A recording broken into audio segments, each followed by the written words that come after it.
Right, well, welcome to the Beyond Cinema studio up here at TIFF, presented by Celebs.com. Onata, Alex. Firstly, congratulations on the film, What Maisie Knew.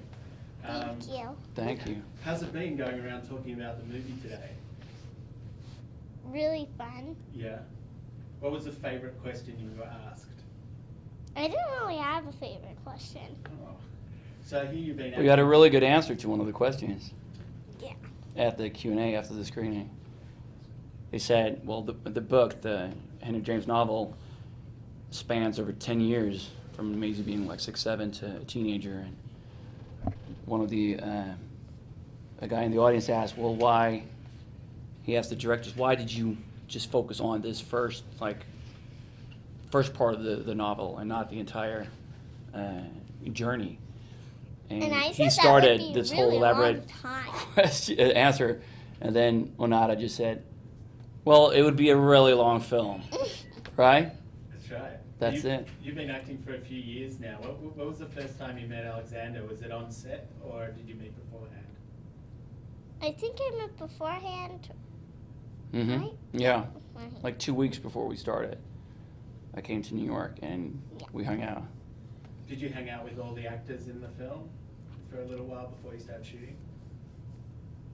I didn't hang out with Julie, I don't think.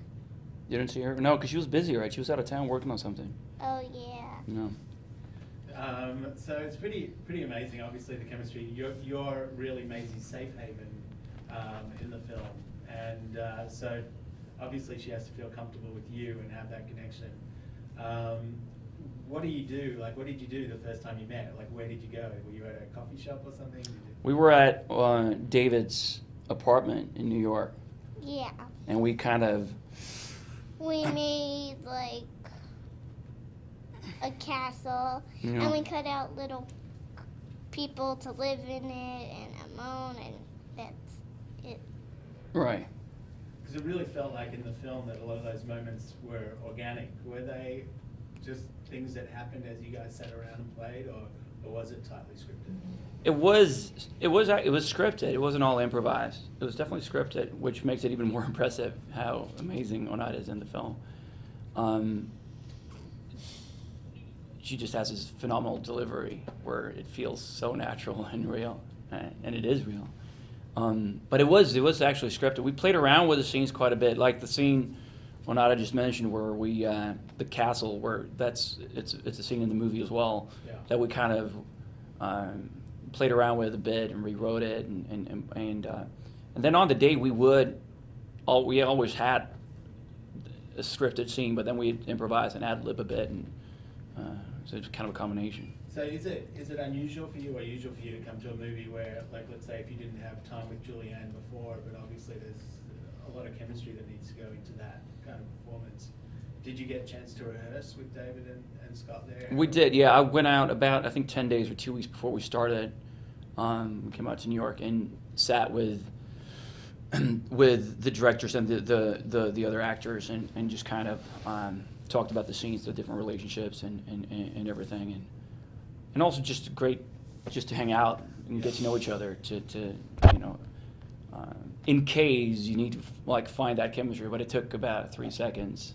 That's kind of all we needed. Then we just hung out because it was fun. And you were saying you don't have kids, but this movie for me, I mean, like all you want to do is reach out and protect Maisie, and it makes you want to have kids if you don't have them already. Yeah, and it's very, very easy to work with Onata. I've worked with some amazing actors before, but it's just the energy of it's so raw and so natural, and you just have to be there and react to whatever she does. Is this kind of the perfect scenario where you're doing like a TV show during the year, it keeps you busy, and then during a break, did you do this during a break between seasons? Yeah. And getting to do a film like this in between? Yes, I shot this right after on season 4 of True Blood, and I read the script. I'd read the novel a couple of years ago, and it's a great novel, and it was a very interesting take on the novel, and also a very different character. And that's after 6-7 months of playing Eric Northman on True Blood. I kind of try to find stuff that's you look for, challenges and something that's new and something that you haven't done every day for 7 months. So that kind of recharges my battery. Onata, like how different is Maisie to you? Not much. Not that different.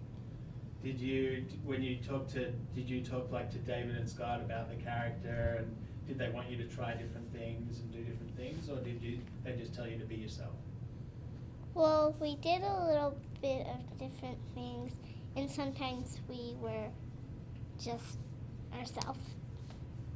Had you ever seen Julianne or Alexander on TV or in a movie before you got to meet them and work with them? I only saw them on magazines. I didn't see them in anything because I don't have a TV, so. But your character in the film has a TV in her room. Yeah. She Yeah. has 2 very cool rooms in her houses. So you look like you got a lot of toys to play with. And I didn't know Turtles played Monopoly either. So that was pretty Yeah, cool. That and was you actually something got else. to keep the turtle. Yeah. Did you still have the turtle? Did you name the turtle? Tallulah. Tallulah. Okay, great. This film has like so many messages, and it's so easy to see, like even from Onata's diet, like her cat Maisie's diet early on, where she's, you just see her asleep next to potato chips and a bottle of Coke or whatever. Did you read the Henry James novel? Like, how much do you go into that sort of stuff, or do you just kind of? No, I definitely read it, and I think Sir Claude, the character Lincoln's character in the novel is, of course, there was a lot of inspiration from reading the novel, and I went back. I went back before we started the film and reread it again. So that helped a lot. But then again, like I think the movie is very different from the novel. And it was weird for me to see Steve Coogan, who plays your dad in the movie. Like normally you see him and he's a really funny guy. He's always doing crazy, outlandish things. So was he, to you, Onata, was he very playful between takes? Did you find him to be a very funny guy normally, or was he more in character and kind of more just very businessy? He was fun in between takes. He was? Did he tell lots of jokes and do lots of strange things? I can't remember. Well, thanks so much for coming in. Really appreciate it. Congrats on the film again. Cheers.